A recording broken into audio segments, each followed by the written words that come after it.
Good afternoon, everyone, and thank you for joining us for this Men's College World Series post-game press conference with Tennessee. We are joined now by head coach Tony Vitello. Coach, if you could please give us a brief opening statement, then we will move to questions from the media. Thank you. Sure. We got beat today in a few different facets. Andrew Abbott was outstanding. Chad Dallas gave us a good start to things too, but Abbott was in and out of the zone and clearly effective. I thought there were some moments there, whether it be on the mound or at the plate, where we lacked conviction, and it cost us a little bit. And then, towards the end of the game, once the score wasn't the way we wanted, we kind of uncharacteristically, I don't know what's rolled over is not the right word, but kind of lost our edge a little bit, which has been so beneficial to us. So ball fans deserve better because I know they came out in big numbers and certainly have helped us get to this point too. But it wasn't like there wasn't some try hard out there and some preparation. If anything, maybe there was a little bit too much of that. And for all those fans that did watch, certainly not the happiest Father's Day for our crew, but it is Father's Day, so that'll be the next thing that everyone needs to celebrate in our locker room. And then we need to turn the page and have some good preparation tomorrow to prepare for Tuesday afternoon. That's all I got. Thank you very much, Coach. We will now go to questions from the media. As a reminder, when you are called upon for your question, please state your name and affiliation. Let's go first to Michael Wilson. Michael, go ahead. Mike Wilson, Knoxville News Sentinel. Tony, you said your team lacked conviction in moments. Why do you think that is, and what did that look like to you today? I think, you're standing on this field and you can get caught up in your thoughts a little bit. What's on the line? It's certainly a new setting. It's, the first time back at it after a week or so. So you can feel for things instead of just doing things. And I would hope our guys, they're always good about kids and autographs, in my opinion, and spending their time. I hope they all get stopped on the way to the bus or on the way back to the hotel by a kid and sign an autograph or dish out a high five and have a good reminder there that this is a little leaguer game. This is the only sport, I think, where the coach dresses up, almost in a Halloween costume to be out there. So it needs to be treated as such, regardless of the environment. I wouldn't, follow-up question may be, was the moment too big or any of that stuff. I just think, a pretty good pitcher out there that made pitches when he needed to. And we could have helped ourselves in situations by, being on the attack a little bit more. In the proper baseball fashion, in a loose manner or aggressive manner, than kind of feeling our way through some stuff. Let's go next to Ben. Ben, go ahead with your question. Yeah, Tony, you had 3 opportunities in the first 6 innings with at least 2 runners on and nobody out. What did you see in those instances? And then do you think that maybe led to the big 7th inning for Virginia, maybe demoralizing the guys and maybe helped open up the floodgates there? I think to steal what I talked about with one of our wins was I gather they kind of got a little momentum. It's easy to swing the bats when you're up and leading, especially as you get deeper into the game. You start to relax on offense. And so I think it contributed more to their offense as opposed to us on defense. Chad threw the ball really well. Like I said, at times – there was a pitcher here or there that lacked conviction. That's going to pop up when you throw, 75 pitches or so. And they did a good job of executing on some of those pitches. But, no, it definitely impacted the game. There's a chance to throw a blow in the first inning and then a couple other times. You don't really know how the game would have changed. But regardless, the narrative still would have been there was moments where we didn't play baseball the way that we need to, the way we're capable of, and also in the fashion that got us to be able to play in this stadium. Let's go next to Ryan. Ryan, go ahead. Ryan Shumpert, VolQuest. In that 7th inning, things kind of unraveled. Just what did you see, and then specifically what did you see from Sean when he came in? Sean's rarely, right over the heart of the plate. And on 2 pitches that they executed on, that was the case.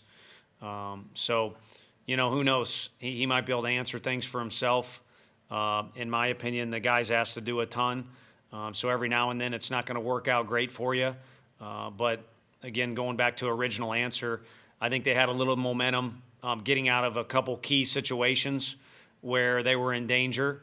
And, as much as I said that you can't get in your feelings to our guys, or you got to control your emotions, this is a kid's game, and it is a big stage, so emotions and momentum can help you a little bit. And I think that maybe was the cause of them getting to two of our better guys a little bit. Ryan, do you have a quick follow-up? No, I don't. I'm fine. All right, let's go next to Troy. Troy, please go ahead. Hey, Tony, Trip O'Haron from the Daily Times. I just wanted to ask you specifically about one of those ABs of the guy on third when Liam hits that line drive to second. When Cordier catches that ball, I guess what's kind of the feeling in that dugout, and you kind of just feel like it just might not be our day type of thing? I don't think necessarily. I mean, there was a time, can't point it out entirely, where there maybe was a little bit of a deflating feeling.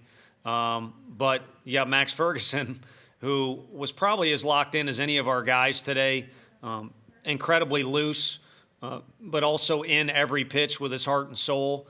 And that's the guy that's coming up. So I can't speak for the rest of the team, but my immediate thought was, they had him played in the right spot. You make your own luck. So I don't believe it was an unlucky break. We just didn't find a hole in that situation, and we had a really good player up the next AB, and he had a great at-bat. They just made a nice play defensively. All right, we'll take a few more questions. Let's go next to Trey. Trey, go ahead. Hey, Tony, when you come into a game like this and the pitching performance that you got from Dallas and you're trying to work the pen, what was your impressions of what Virginia was doing to advance the runners, besides getting hits? I mean, that's obvious, but to advance the runners and be aggressive, was that something that you were hoping you guys would maybe do today on the base path? Yeah, I think the freedom to do things offensively opens up a little bit as you have a lead, or you kind of call it the pour it on approach. When there's a run or two scored and guys can get emotional or down in the field and thoughts can start, spiraling a little bit out of control. I don't know that was necessarily the case, but it can lead to being able to get a bunt down and surprise somebody, or being able to steal a base. So, Pav made a couple nice throws. It's not like Sean's not good at holding on runners, but I think what you're alluding to is they were able to steal a couple bags. But I think that followed, getting a little bit more of a comfortable lead. This was a night unlike yesterday, where, a 2-run lead is kind of like a 4-run lead last night because of the environment and the way the ball was carrying and whatnot. All right, we'll go next to Wes. Wes, go ahead.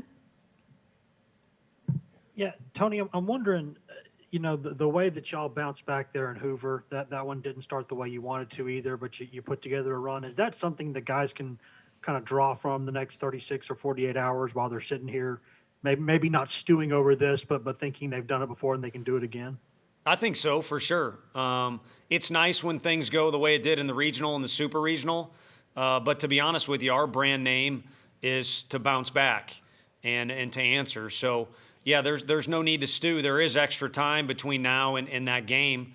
So the time will be right to start doing what you're talking about and prepare to answer back in the fashion that they do and have done, and Hoover is one example. And the teams here are pretty special, but the teams in our league are downright good too. So that's an instance they can call on and learn from and basically kind of use the blueprint that happened there. But the blueprint started a long, long time ago. And as much as I probably was a little aggressive with them there at the end of the game, the thing I left out was they're built for this. So that'll be up to them as well as the coaching staff to kind of gather up that same approach we had in Hoover. Is the plan to still go with Blade on Tuesday, or is that a discussion that'll be made over the next couple of days? Yeah, he's been prepared to start on Tuesday, so we'll get together at practice tomorrow and decide if anything unique needs to be done. But as of now, he's been prepared to be that guy regardless of today's outcome. We'll do one final question. Let's go to Madison. Go ahead, Madison. Hey, Coach, obviously not the outcome that you wanted today, but you speak on it being Father's Day. As you made your head coaching debut at the College World Series on Father's Day with your dad just sitting a few rows back behind the dugout, What did that moment mean to you to have your dad here on college baseball's biggest stage? You know, I think it's special for every kid's dad, and I guess I still consider myself a kid a little bit. I mean, Pete Durkee, his dad is around all the time. He had a great day today. You know, all the other guys too. I mean, father figures in their life are around. So I think the one thing that's nice about the gap between now and Tuesday is there can be some kind of moment where you can relish the fact that they were all, like my dad, able to be here today. You know, right or wrong, I don't think I'm soulless, but you can't really get caught up in that too much. Got a job to do preparation-wise and game-wise. And anyone who's met my dad knows that, you know, this evening won't be quite as joyous as it could have been with a win. But that's kind of the nature of competitiveness.